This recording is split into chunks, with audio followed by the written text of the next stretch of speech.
Get ready for the Spongebob episodes that'll haunt your dreams. We're counting down the scariest moments ever aired that prove even Bikini Bottom can be absolutely terrifying. I can't hang out here all night. I've got a life. Well, fine, if you don't want my money. Money? The moment a customer whispered Mr. Krab's favorite word, money, after closing time, everything changed at the Krusty Krab. What started as a simple after-hours request transformed the restaurant into a 24/7 operation, setting the stage for one of the most psychologically disturbing pranks in SpongeBob history. While SpongeBob bounced with excitement about working the night shift, Squidward was already plotting his revenge against his annoyingly cheerful coworker. And this is what the episode Graveyard Shift is all about. The opportunity presented itself when Squidward decided to send SpongeBob outside to take out the trash. Watching SpongeBob's confidence crumble as he stared into the pitch-black alley gave Squidward the perfect opening for psychological warfare. This wasn't going to be just any ordinary prank. This was going to be pure terror disguised as a ghost story. The hash-slinging slasher. The sash-ringing. Squidward crafted the legend of the hash-slinging slasher with malicious precision, describing a former fry cook who lost his arm in a gruesome patty-cutting accident and replaced it with a rusty spatula. According to Squidward's tale, this vengeful spirit returned every Tuesday night to the Krusty Krab seeking horrible revenge. The story came complete with 3 warning signs that would herald the slasher's arrival. Lights flickering on and off, phantom phone calls with no caller, and finally the ghost himself tapping on the window with his rusty spatula before getting his victims. Sure you want to know? What did they do? He gets ya! SpongeBob's reaction was everything Squidward had hoped for. The poor sponge was absolutely terrified, screaming and shaking with genuine fear. Squidward basked in his success, convinced he had pulled off the perfect prank. But karma was lurking in the shadows, ready to turn the tables in the most horrifying way possible.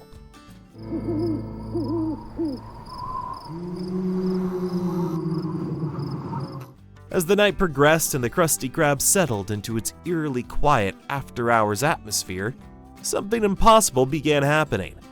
The lights started flickering exactly as Squidward had described in his fictional story. But here's what made Squidward's blood run cold. He wasn't controlling them. The light switch next to him wasn't even moving, yet the lights continued their ominous pattern. What? Hello? Hello? Hello? Squidward's confidence began cracking when the phone rang endlessly, but no one answered when they picked up. This was supposed to be his made-up story, yet every detail was manifesting in reality. The terror reached its absolute peak when a ghostly bus emerged from the fog outside, its headlights cutting through the darkness like something out of a nightmare. What stepped off that bus defied all logic. A figure with the spatula for a hand moving with jerky, unnatural motion toward the Krusty Krab. Both SpongeBob and Squidward were convinced they were about to die, clinging to each other in their final moments. In their absolute terror, they confessed secrets they'd never shared before. Squidward admitting something that shocked viewers. He actually liked SpongeBob, completely reframing their entire relationship dynamic. SpongeBob confessed he used Squidward's clarinet to unclog his toilet, a revelation that would have normally sent Squidward into a rage. Can I have a job application? I brought my own spatula. The twist revealed the figure was just a nervous teenager applying for a job, complete with his own spatula and an explanation for the mysterious phone calls. But one crucial question remained unanswered. If this kid explained everything else, who was flickering the lights? The episode's final moments showed Nosferatu briefly appearing, suggesting something truly supernatural had orchestrated events all along.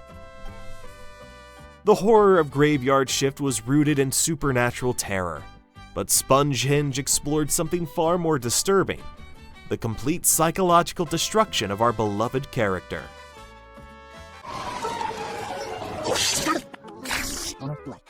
The nightmare began innocently during a particularly windy night in Bikini Bottom, when leftover goulash flew through the air and smacked SpongeBob awake. When the wind passed through his porous body, it created hauntingly beautiful music, and SpongeBob initially thought he discovered an amazing new talent. What seemed like a gift quickly revealed itself as a devastating curse. Jellyfish became obsessively attracted to SpongeBob's natural wind symphony, following him everywhere and making any semblance of normal life completely impossible. They refused to let him work, sleep, eat, or exist peacefully. The situation became so dire that Mr. Krabs had to physically drag SpongeBob to work using a fishing rod, but even that desperate measure couldn't solve the problem. The jellyfish's obsession escalated beyond anyone's control when they became so aggressive that they literally lifted the entire Krusty Krab building into the air, customers and all. Desperate for any refuge, SpongeBob tried hiding under Patrick's rock, seeking comfort from his best friend. Instead, Patrick kicked him out after getting stung by one of his pursuing jellyfish. This betrayal was devastating. In his darkest hour, even his closest friend abandoned him, because of forces completely beyond his control. With nowhere else to turn, SpongeBob found his only sanctuary in a cold, dark cave where the wind couldn't penetrate. What happened next represented pure psychological horror, as complete isolation slowly drove him to madness. SpongeBob began carving stone statues of himself, talking to them as if they were real people, and even holding elaborate tea parties with his inanimate creations. His grip on reality slipped away entirely as days, weeks, or possibly months passed in that lonely cave. We'll see what happens this time. The most disturbing aspect of Spongehenge was the complete uncertainty about how long SpongeBob remained trapped. He carved dozens of massive stone versions of himself, each one representing another step deeper into insanity. When he finally thought he'd found salvation, by creating statues that satisfied the jellyfish, he discovered the ultimate horror waiting for him. The Krusty Krab was completely abandoned and slowly sinking into the ocean floor. His anguished scream of realization that he'd lost everything echoed the complete devastation of isolation.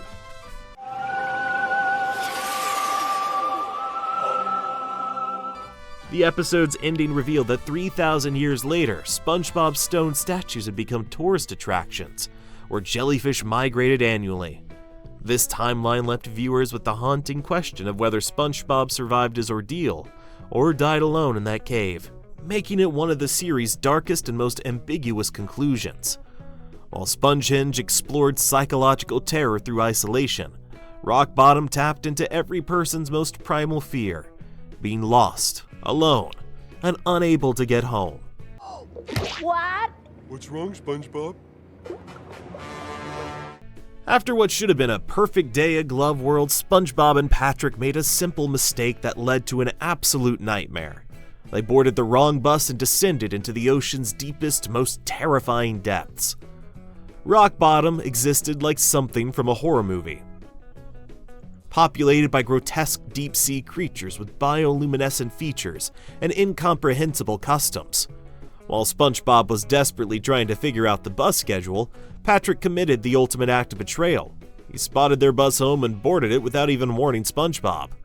In mere seconds, SpongeBob went from having his best friend beside him to being completely abandoned in a hostile alien environment. Hey, SpongeBob, the bus is here! The true terror of Rock Bottom lay in how perfectly it captured the panic of being lost. SpongeBob kept missing buses, each failed attempt more desperate than the last. The local creatures communicated in a bizarre language where they punctuated every word with farts, making even basic communication a monumental challenge. When SpongeBob finally learned their strange language and waited for hours in an incredibly long line, he missed the final bus of the night by mere seconds. Then came the most horrifying moment: total, complete darkness. The bus station lights went out, and SpongeBob's souvenir flashlight from Glove World died immediately, leaving him trapped in what oceanographers call the Midnight Zone. For a character who's genuinely terrified of the dark, this represented absolute torture. What made viewers' skin crawl were the sounds echoing through the darkness.